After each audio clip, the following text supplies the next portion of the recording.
Assalomu alaykum hurmatli obunachilar, bizani kuzatib borayotganlar. Bugungi obzorimizda reklama uy joy egalarining telefon raqamini yozib qo'yamiz. Bu joyga qiziqadiganlar to'g'ridan-to'g'ri uy egasiga aloqaga chiqishingiz mumkin. Yunusobod rayon Islomobod yaxshi lokatsiyada joylashgan ikkita yonma-yon qurilgan korobka holatidagi uy. Har bittasi 2 sotuvdan, xonalari soni 6 ta va kvadraturasi 400 kvadrat. 4 qavatdan iborat bo'lgan bino ko'tarilgan. Podol birinchi va ikkinchi qavat imoratning eng tepa qismi mansarda. Hovliga kirish uchun alohida eshik va alohida darvoza o'rnatilgan.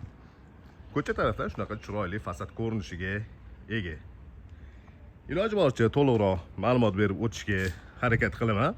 Demak, Zenit zavod tarafdan kelayotganingizda o'ng tarafdagi birinchi svetoforni ko'chaning ichiga kirganingizda chap tarafda bo'ladi. Bu mahalla yaxshi mahalla hisoblanadi. Demak, qo'l tarafdan ko'rinish aytib o'tganimizdek 4 ta qavatdan iborat. Hovliga kirish uchun alohida eshik va alohida darvozasi bor. Navesi tagida bitta katta mashina sig'adiganlik joyi ajratilgan. Kichikroq hovlisi bor, kompaktni qurilgan uy. 4 ta qavat beton plitalari bilan yopilgan. Mana shunaqa arka qilingan eshik orqali imoratning ichiga kiriladi. Imoratning ichiga kirganimizda o'ng tarafimizda hol qismi bo'pti. Chap tarafimizda oshxona.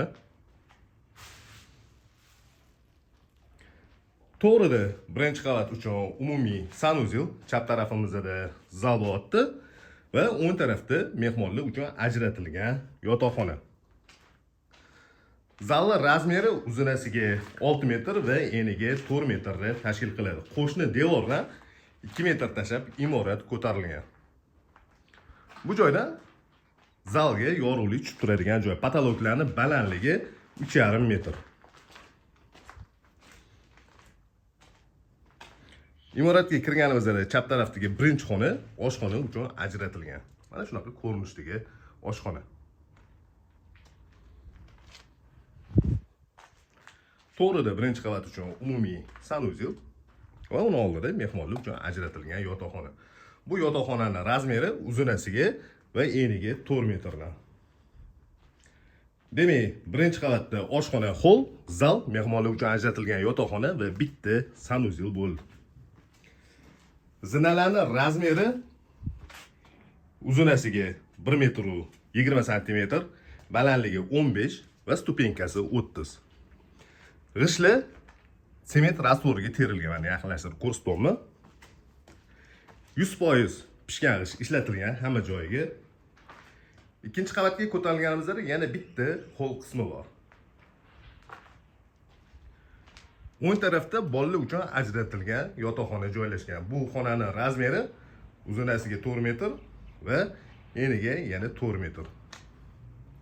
16 kvadratli yotoqxona. Bu joyda ikkinchi qavat uchun umumiy sanuzel, ota-onalar uchun ajratilgan yotoqxona, alohida ichida o'zini yuvinish xonasi joylashgan. Bu xonaning razmeri 6 ga 4 bo'pti. Ikkinchi qavatda joylashgan 3-yotoqxona. Demak, ikkinchi qavatda 3 ta yotoqxona va bitta hol qismi bo'ldi. Patolog qismlariga ahamiyat beramiz. Beton plitalari bilan yopilgan. Imoratning tagi butunlay 100 kvadratli podol, har bitta qavatda 100 kvadratda umumiy 400 kvadratni tashkil qiladi.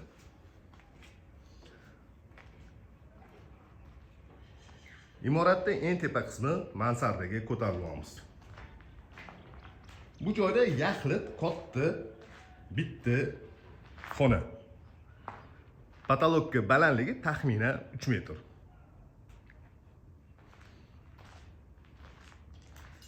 Xohlaganingizcha bo'lsanglar bo'ladi. Bu yaxlit bitta kvadraturani 2 ta 3 ta xonaga ajratsanglar ham bo'ladi. Bugungi obzorimizda reklama asosida bo'ldi. Uy joy egasining telefon raqamini yozib qo'yamiz. Bu joyga qiziqadiganlar to'g'ridan-to'g'ri uy egasiga aloqaga chiqishingiz mumkin. Yaxshi lokatsiyada, elitniy mahallada joylashgan 2 sotuv yer uchastkasiga ega bo'lgan korobka holatidagi uy, binoning umumiy kvadraturasi 400 kvadrat, xonalarning soni 6 ta bo'ldi, 4 ta qavatdan iborat bo'lgan Bino ko'tarilgan. Podol 1 va 2 qavat, imoratda eng tepa qismi mansarda. Bu joylarni ko'rsatib, iloji boricha to'liqroq ma'lumot berishga harakat qildik. Yana nima savolinglar bo'ladigan bo'lsa, ko'rsatilgan telefon raqamiga bemalol murojaat qilishingiz mumkin. Bu joyga joylashgan manzili Yunusobod rayon, orientir Zenit, Islomobod mahalla, elitni mahalla hisoblanadi. Yaxshi mahalladan korobka holatidagi uy olmoqchi bo'lganlar ko'rsatilgan telefon raqamiga bemalol murojaat qilishingiz mumkin. Mana ko'chani ko'rinishi, ko'chalari keng, asfaltlar qilingan va kommunikatsiyalar bilan muammosi yo'q.